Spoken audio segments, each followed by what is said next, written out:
શ્રી કૃષ્ણ. મારી આ ગુજરાતી ચેનલમાં તમારા બધાનું હાર્દિક સ્વાગત છે. તો મિત્રો, આજે આપણે જાણીશું કે જલારામ બાપા અને ગોંડલના રાજા બંને વચ્ચે જે પ્રસંગ બનેલો તેની વાત. તો મિત્રો, વિડીયોને શરૂ કરતા પહેલા જો તમે વિડીયોમાં નવા હોય તો મારી ચેનલને સબસ્ક્રાઇબ કરી લેજો અને બેલ આઇકનને ઓન કરી દેજો, જેથી મારા આવનાર તમામ વિડીયો સૌથી પહેલા તમને મળી શકે. તો ચાલો મિત્રો, વિડીયોને આગળ વધારીએ. જલારામ બાપા અને ગોંડલના રાજા જલારામ બાપાની કસોટી કરવા માટે ભગવાન વૃદ્ધ સાધુના સ્વરૂપે વીરપુર ગામમાં જલારામ બાપાની જગ્યાએ પધાર્યા. જલારામ બાપાએ પોતાની અર્ધાંગીની વીરબાઈ માને દાનમાં આપી દીધા. એ પછી તેમની કીર્તિ ફૂલોની ફોરમની જેમ ચારે તરફ ફેલાવા લાગી.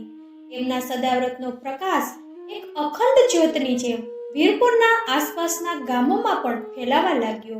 એક દિવસ જલારામ બાપા ગોંડલ પધાર્યા હતા. ગોંડલમાં રહેતા ઠક્કર મેથજી દેવાણીને ત્યાં એમનો ઉતારો. મેઘજી દેવાણીને ત્યાં વીરપુરથી જલારામ બાપા પધાર્યા છે એ વાત આખા ગામમાં ફેલાઈ ગઈ. એટલે તેમના ઘરે જલારામ બાપાના દર્શન કરવા માટે માનવ મહેરામણ ઉમટ્યું હતું. રાત્રે વાળું કર્યા પછી જલારામ બાપા હાથમાં કરતાલ લઈને ભજનો ગાવા બેઠા હતા. તેમણે તો એક પછી એક કેટલાય ભજનો ગાયા અને મેઘજી દેવાણીના આંગણે ભજનની રમઝટ બોલી ગઈ હતી. આસપાસના ગામમાંથી ગામ લોકો તેમના મુખેથી ભજનનો સાંભળવા માટે અને તેમના દર્શન કરવા માટે પધાર્યા હતા. જલારામ બાપા તો પોતાની આંખો બંધ કરીને હાથમાં કરતાલ લઈને ભજનો ગાતા જ રહ્યા અને લોકો ભજનનો સાંભળવામાં લીન થઈ ગયા. તેમને તો સમયનું પણ ભાન ન રહ્યું. જલારામ બાપા હાથમાં કરતાલ લઈને ભજનો ગાવામાં તલ્લીન થઈ ગયા. એમના મધુર કંઠે ગવાતા ભજનો ગોંડલના રાજા પોતાના રાજમહેલમાં બેઠા બેઠા સાંભળતા હતા. તેઓ તો ભજનનો સાંભળીને ખૂબ જ ખુશ થઈ ગયા હતા. જલારામ બાપાના મધુર અવાજે ગવાયેલા ભજનો સાંભળીને ગોંડલના રાજાના મનમાં એક અદ્ભુત શાંતિ અને આહલાદક આનંદનો અનુભવ થયો હતો. રાજા આખી રાત ભજનો સાંભળતા જ રહ્યા. બીજા દિવસે વહેલી સવારે રાજાએ પોતાના અનુચરને બોલાવ્યા અને પૂછ્યું, શું તમે જાણો છો કે કાલે રાત્રે ભજનો કોણ ગાતું હતું? તે ભજનો સાંભળીને મારા મનને એક અદ્ભુત શાંતિનો અનુભવ થયો છે. તો જાઓ, મારે તેને મળવું છે. અને જે વ્યક્તિ કાલે રાત્રે ભજન ગાતા હતા તે કોણ હતા તેની તપાસ કરાવો. થોડી વારમાં જ અનુચરો સંદેશો લઈને આવ્યા. તેણે બે હાથ જોડીને માથું નમાવીને રાજા તમારી જય હો કહીને રાજાનું અભિવાદન સ્વીકાર કર્યું. રાજાએ હાથ વડે સંદેશો પાઠવવાનો ઈશારો કર્યો. અનુચરોએ રાજાને સંદેશો આપતા કહ્યું કે બાપુ, કાલે રાત્રે મહેલમાં જે ભજનો સંભળાતા હતા તે ભજનો વીરપુરના ભગત જલારામ બાપા ગાતા હતા. રાજાએ પૂછ્યું, કોણ, જલારામ બાપા? અનુચરે જવાબ આપ્યો, હા બાપુ, વીરપુરના જલારામ બાપા ગાતા હતા. એ જલારામ બાપા જેમની કસોટી કરવા માટે સાક્ષાત ભગવાન વૃદ્ધ સાધુના સ્વરૂપે આ પૃથ્વી પર પધાર્યા હતા. જેમને ઈશ્વરનો સાક્ષાત્કાર થયો હતો.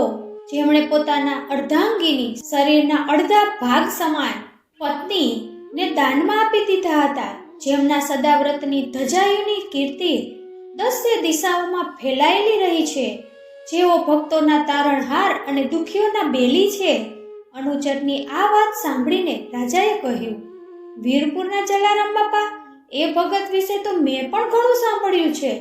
જલારામ બાપા વીરપુર ગામમાં પોતાની જગ્યામાં સદાવ્રત ચલાવે છે. એ સદાવ્રતમાં રોજ કેટલાય ભૂખ્યાને રોટલો અને નિરાધારને આશરો મળે છે. તેઓ સાચા મનથી નિસ્વાર્થ ભાવે સાધુ સંતોની સેવા કરે છે અને તેમના આશીર્વાદથી તો મળદા પણ બેઠા થાય છે. અનુચરે ચહેરા પર સ્મિત સાથે જવાબ આપ્યો, હા બાપુ, એ જ જલારામ બાપા. રાજાએ અનુચરને આદેશ આપ્યો, જાઓ અને પૂરા માન સન્માન સાથે અને આદર સત્કાર સાથે જલારામ બાપાને અહીં દરબારમાં લઈ આવો. મને તેમના દર્શન કરવાની ઈચ્છા થઈ છે. મારે અત્યારે જ તેમના દર્શન કરવા છે. અનુચરે ભલે બાપુ, જેવી તમારી આજ્ઞા, એવું કહીને રાજાના આદેશને માથે ચડાવ્યો અને જલારામ બાપાને લેવા માટે પોતાની સાથે બે સિપાહીઓને લઈને રાજમહેલમાંથી મેઘજી દેવાણીના ઘેર જવા માટે નીકળી ગયા. બીજી તરફ જલારામ બાપાએ મેઘજી દેવાણીના ઘરે સવારમાં વહેલા ઉઠીને પ્રભુ શ્રીરામની આરતી અને ધૂપ કર્યા. પછી પોતાના રોજિંદા નિયમ મુજબ મેઘજી દેવાણીના ઘરના ફળિયામાં રહેલા એક ઝાડના ઓટલા પર બેસીને માળા ફેરવતા હતા અને જય શ્રી રામના જાપ કરવા લાગ્યા. મેઘજી દેવાણી પોતાના રોજિંદા કાર્યમાં વ્યસ્ત હતા. ત્યાં તેમના આંગણે રાજનો અનુચર આવી પહોંચ્યો. રાજના અનુચરે મેઘજી દેવાણીના ઘરની ડેલીએ આવીને સાદ દીધો. અંદર કોઈ છે? સાદ સાંભળીને મેઘજી દેવાણી બહાર આવ્યા. તેમને જોયું કે રાજનો અનુચર આવ્યો છે અને તેમની સાથે 2 સિપાહીઓ પણ છે. તેમણે જોતા જ મેઘજી દેવાણીના પેટમાં ફાડ પડી ગઈ. તેમનો જીવ તાળવે ચોંટી ગયો અને મનમાં હજારો નકારાત્મક વિચારો આવવા લાગ્યા. શું થયું હશે? અમારાથી કંઈ ભૂલ થઈ ગઈ હશે? કોઈએ અમારી વિરુદ્ધ ફરિયાદ કરી હશે? શું આ સિપાહીઓ અમને પકડવા માટે આવ્યા હશે? આવા કેટલાય નકારાત્મક વિચારો આવવાના કારણે તેમને તો પરસેવો વળી ગયો. એ સમયે લોકો રાજના અનુચરના નામથી જ ડરી જતા હતા. મેઘજી દેવાણી પણ અનેક નકારાત્મક વિચારોના ઘેરાવામાં ઘેરાઈ ગયા હતા. તેઓ તો કંઈ પણ બોલ્યા વિના વિચારમગ્ન થઈને ત્યાં જ ઊભા રહી ગયા. રાજના અનુચરે ખુલ્લા દરવાજા પર 2 વખત ટકોરા માર્યા. ડેલીના ટકોરાના અવાજથી તેઓ પોતાના વિચારોના ઘેરામાંથી બહાર આવ્યા. મેઘજી દેવાણી દોડીને પોતાના ઘરની ડેલીએ આવ્યા અને રાજાના અનુચરને હાથ જોડીને રામ રામ રામ રામ કહીને તેમનું અભિવાદન કર્યું. પછી તેમણે ડરતા ડરતા ધ્રુજતા અવાજે પૂછ્યું, સરકારી બાબુઓ, રાજા માટે કાર્ય કરનાર, રાજાને ત્યાં નોકરી કરનાર, કોનું કામ છે? શું થયું? શું અમારાથી કોઈ ભૂલ થઈ ગઈ છે? તેમણે તો ડરતા ડરતા પોતાના મનમાં રહેલા બધા સવાલો એક સાથે પૂછી લીધા. રાજના અનુચરે કહ્યું, ના ના, ચિંતા ન કરો, તમારાથી કોઈ ભૂલ નથી થઈ. કાલે રાત્રે તમારા ઘરના આંગણે જલારામ બાપા ભજન ગાતા હતા ને? મેઘજી દેવાણીએ જલારામ બાપા સામે જોઈને હાથ જોડીને કહ્યું, હા સરકારી બાબુ, કાલે રાત્રે જલારામ બાપા જ ભજન ગાતા હતા. આ જલારામ બાપા છે. તેઓ વીરપુરમાં રહે છે અને પ્રભુ શ્રી રામના પરમ ભક્ત છે. કાલે રાત્રે તેમણે સત્સંગ કર્યો હતો, જેમાં તેમણે આખી રાત ભજનો ગાયા હતા. રાજના અનુચરે કહ્યું, રાજગઢના રાજાએ જલારામ બાપાને દરબારમાં બોલાવ્યા છે. રાજના અનુચરની વાત સાંભળીને મેઘજી દેવાણીની આંખો ફાટી ગઈ. જલારામ બાપા? જલારામ બાપાને દરબારમાં? આટલું તો તેઓ માંડ બોલી શક્યા. ડર અને ગભરાટના કારણે તેમના મોઢામાંથી આટલા શબ્દો તો માંડ નીકળ્યા. જલારામ બાપાએ જાપ બંધ કરીને માળાને પોતાની બંને આંખે અડાડીને, હે મારા રામજી, હે મારા ઠાકોરજી બોલતા બોલતા ઝાડના ઓટલા પરથી ઊભા થયા અને ઘરની ડેલીએ મેઘજી દેવાણી પાસે આવ્યા.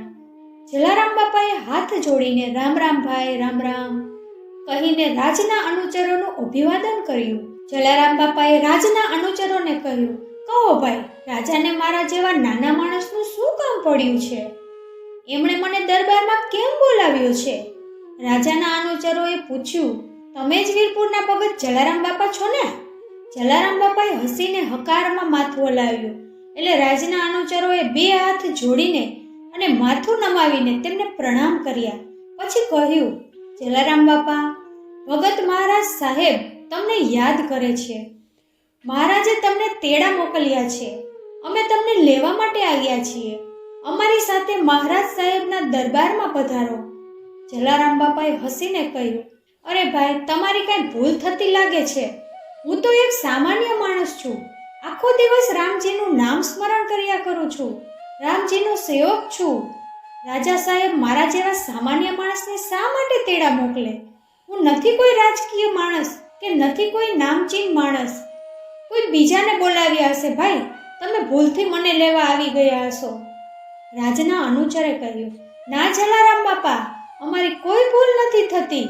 રાજા સાહેબે અમને સ્પષ્ટ શબ્દોમાં આદેશ આપ્યો છે કે કાલે આખી રાત ભજનો ગાતા હતા તેમને જ લઈ આવો. જલારામ બાપાએ કહ્યું, કાલે રાત્રે રામજીનું નામ તો હું જ લેતો હતો. સારું, હાલો ત્યારે. હું તમારી હારે આવું છું, કહીને જલારામ બાપા એક હાથમાં પોતાની લાકડી અને બીજા હાથમાં માળા લઈને રાજના અનુચર અને 2 સિપાહીઓની સાથે ગોંડલના રાજાના મહેલ તરફ નીકળી ગયા. ચાલતા ચાલતા આખા રસ્તે જલારામ બાપા માળા ફેરવતા ફેરવતા પ્રભુ શ્રી રામના જાપ કરતા જતા હતા. જલારામ બાપા રાજના અનુચરની સાથે ધીમા ધીમા પગલે આગળ ચાલતા જતા હતા. જલારામ બાપા મેઘજી દેવાણીના ઘર તરફથી રાજાના મહેલ તરફ જવા માટે જે રસ્તા પરથી નીકળતા તે રસ્તા પર ચાલતા લોકો રસ્તાની એક બાજુ ખસી જતા અને ત્યાં જ ઊભા રહીને તેમને જગ્યા આપતા અને રસ્તા પર એક બાજુ ઊભા રહીને હાથ જોડીને માથું નમાવીને જલારામ બાપાને નમન કરતા હતા. રાજના અનુચર અને સિપાહીઓને તો આ બધું જોઈને નવાઈ લાગી. એક સિપાહીએ કહ્યું, મેં જલારામ બાપા વિશે તો ઘણું સાંભળ્યું છે કે તેઓ એક સિદ્ધ પુરુષ છે. તેમના આશીર્વાદથી મળદા પણ બેઠા થયા છે અને ના ઈલાજ રોગો પણ મટી ગયા છે. એવા કેટલાય ચમત્કારોની વાતો સાંભળી છે. બીજા સિપાહીએ કહ્યું, હા, મેં પણ તેમના ચમત્કારની તો ઘણી વાતો સાંભળી છે. કહેવાય છે કે તેમના આશીર્વાદથી તો વિધિના લેખ પણ બદલાઈ જાય છે. એ બંને સિપાહીઓની વાતો સાંભળીને રાજના અનુચરે કહ્યું, જલારામ બાપાની કીર્તિ તો દૂર દૂર સુધી ફેલાયેલી છે. આપણા ગોંડલમાં પણ તેમના એવા કેટલાય ભક્તો છે કે જેમના દુઃખ દર્દ જલારામ બાપાએ દૂર કર્યા છે. રાજનો અનુચર અને સિપાહીઓ અંદરો અંદર વાતો કરતા હતા અને જલારામ બાપા માળા ફેરવતા સતત પ્રભુ શ્રીરામનું સ્મરણ કરતા હતા. તેઓ રાજમહેલ પાસે પહોંચી ગયા. રાજમહેલ પાસે પહોંચીને રાજના અનુચરે 2 હાથ જોડીને કહ્યું, જલારામ બાપા, તમે આગળ પધારો. જલારામ બાપા, ભલે ભાઈ, જેવી તમારી મરજી, કહીને માળા ફેરવતા આગળ ચાલવા લાગ્યા. રાજમહેલના દ્વાર પર 2 પહેરેદારો ઊભા હતા. જલારામ બાપા દ્વારની અંદર પ્રવેશ કરવા ગયા ત્યાં જે બંને પહેરેદારોએ પોતાના હાથમાં રહેલા ભાલા આડા રાખીને તેમને રોક્યા. એટલે રાજના અનુચરે હાથના ઈશારા વડે તેમને ભાલા દૂર કરવા માટે કહ્યું. બંને પહેરેદારોએ રાજના અનુચરની સામે માથું નમાવ્યું અને પોતાના ભાલા લઈ લીધા. એટલે જલારામ બાપા અંદર મહેલમાં પ્રવેશ્યા. રાજના અનુચર અને બંને સિપાહીઓની સાથે જલારામ બાપા રાજના દરબારમાં પહોંચ્યા. એટલે બંને સિપાહીઓ દરબારની બહાર દ્વાર પર જ ઊભા રહી ગયા. જલારામ બાપા અને રાજનો અનુચર અંદર દરબારમાં પ્રવેશ્યા. રાજા દરબારમાં સામે વચ્ચોવચ્ચ રેશમી વસ્ત્રો અને સોનાના દાગીનાઓમાં સજ્જ રાજ સિંહાસન પર ટેકો દઈને રૂઆબથી બેઠા હતા. તેમની આજુબાજુ હરોળમાં દરબારીઓ બેઠા હતા. જલારામ બાપાને દરબારમાં આવતા જોઈને રાજગઢના રાજા પોતાના સિંહાસન ઉપરથી ઊભા થઈ ગયા અને તેમની સામે આવ્યા. રાજાએ જલારામ બાપાની પાસે આવીને તેમને પ્રણામ કર્યા. રાજા ઊભા થયા એટલે સાથે દરબારમાં બેઠેલા બધા દરબારીઓ પણ ઊભા થઈ ગયા. દરબારીઓએ પણ હાથ જોડીને માથું નમાવીને જલારામ બાપાને પ્રણામ કર્યા. રાજાએ તેમને આવકાર આપ્યો. પધારો જલારામ બાપા, પધારો ભગત, પધારો ભગત, આસન ગ્રહણ કરો, એમ કહીને તેમને પાસે રહેલા એક ખાલી આસન તરફ હાથ લાંબો કરીને જલારામ બાપાને વિનમ્રતાપૂર્વક બેસવાનું કહ્યું. જલારામ બાપા આસન પર બિરાજમાન થયા. રાજાએ કહ્યું, જલારામ બાપા, કાલે રાત્રે તમે ભજન ગાતા હતા. એ ભજનો સાંભળીને મારા મનને એક અદ્ભુત શાંતિનો અનુભવ થયો છે. તમે ખૂબ જ સરસ ભજન ગાઓ છો. તમારો કંઠ ખૂબ જ મધુર છે. જલારામ બાપાએ ચહેરા પર સ્મિત સાથે ખૂબ વિનમ્રતાથી જવાબ આપતા કહ્યું, અરે બાપુ, હું તો રામજીનું નામ લેતો હતો. મને ભજન ગાતા ન આવડે. રાજાએ વિનમ્રતાપૂર્વક કહ્યું, જલારામ બાપા, ભગત, આ દરબારમાં પણ ભજન ગાવો ને. મારે તમારા કંઠે ભજન સાંભળવા છે. ભજનનું નામ પડે એટલે ભગતની તો ના હોય જ નહીં. જલારામ બાપાએ કહ્યું, ભલે બાપુ, જેવી તમારી આજ્ઞા, જેવો તમારો હુકમ. રાજાજી, તમારે વિનંતી ના કરવાની હોય, તમારે તો હુકમ કરવાનો હોય. તમે અમારા રાજા છો. પ્રજા માટે તેમનો રાજા ભગવાન સમાન હોય છે. કહીને તેમણે પોતાના 2 હાથ જોડીને માથું નમાવીને રાજાને પ્રણામ કર્યા. રાજાએ 2 હાથ જોડીને કહ્યું, અરે ના રે ભગત, મારાથી તમારા જેવા ભગતને આદેશ ન અપાય. હું તો તમને વિનંતી કરું છું કે તમારા મધુર કંઠે એકાદ 2 ભજન સંભળાવો. જલારામ બાપાએ ચહેરા પર સ્મિત સાથે હકારમાં માથું હલાવ્યું. એટલે રાજાએ તાળી પાડીને સેવકને બોલાવ્યો અને તેને કરતાલ લાવવા માટે કહ્યું. એ સેવક કરતાલ લઈ આવ્યો. એટલે જલારામ બાપાએ હાથમાં કરતાલ લઈને ભજનો ગાવાનું શરૂ કર્યું. જલારામ બાપા એક પછી એક ભજનો ગાવા લાગ્યા. તેમના મુખેથી ભજનો સાંભળીને રાજા અને અન્ય દરબારીઓ તથા ત્યાં દરબારમાં હાજર રહેલા દરેક લોકો ધ્યાન મગ્ન થઈ ગયા. આખા રાજમહેલનું વાતાવરણ ભક્તિમય બની ગયું. રાજા ખૂબ જ ખુશ થઈ ગયા. જલારામ બાપાએ એક પછી એક 4 ભજનો ગાયા. તેમને ભજનો પૂરા કર્યા પછી કરતાલ બાજુમાં મૂકી અને પ્રભુ શ્રી રામની જય બોલાવી. રાજાએ તથા બધા દરબારીઓએ જય જયકાર ઝીલી લીધો. એ પછી તેમને 2 હાથ જોડીને રાજાને પ્રણામ કર્યા. રાજાએ પણ 2 હાથ જોડીને પ્રણામ કર્યા. પછી કહ્યું, જલારામ બાપા ભગત, તમારા કંઠેથી ભજન સાંભળીને અમે ધન્ય થઈ ગયા. તમારા જેવા મહાન ભક્તના પાવન પગલા મારા રાજમહેલમાં પડ્યા એટલે મારો આ રાજમહેલ પણ પાવન થઈ ગયો. મેં તમારા વિશે અને તમારા સદાવ્રત વિશે ઘણું સાંભળ્યું છે. આજે સાક્ષાત તમારા દર્શન કરીને હું ધન્ય થઈ ગયો છું. જલારામ બાપાએ ચહેરા પર હાસ્ય સાથે કહ્યું, અરે બાપુ, તમે તો રાજા છો. રાજા એ પ્રજા માટે ઈશ્વર જ ગણાય. જેમ ઈશ્વર પાલનહાર કહેવાય તેમ રાજા પોતે પણ પોતાના રાજ્યની પ્રજાના પાલનહાર જ કહેવાય. તમે તો અમારા પાલનહાર છો. હું પણ તમારા દર્શન કરીને ધન્ય થઈ ગયો. જલારામ બાપાની આવી નિસ્વાર્થ ભક્તિ અને ઉદારતા જોઈને રાજા ખૂબ જ ખુશ થઈ ગયા. રાજાએ વિનમ્રતાપૂર્વક કહ્યું, માંગો ભગત માંગો, તમારે શું જોઈએ છે? હું તમને વચન આપું છું કે તમે જે માંગશો તે તમને આપીશ. જલારામ બાપાએ કહ્યું, બાપુ, હું શું માંગુ? મારે કંઈ નથી જોઈતું. હું તો રામજીનો સેવક છું.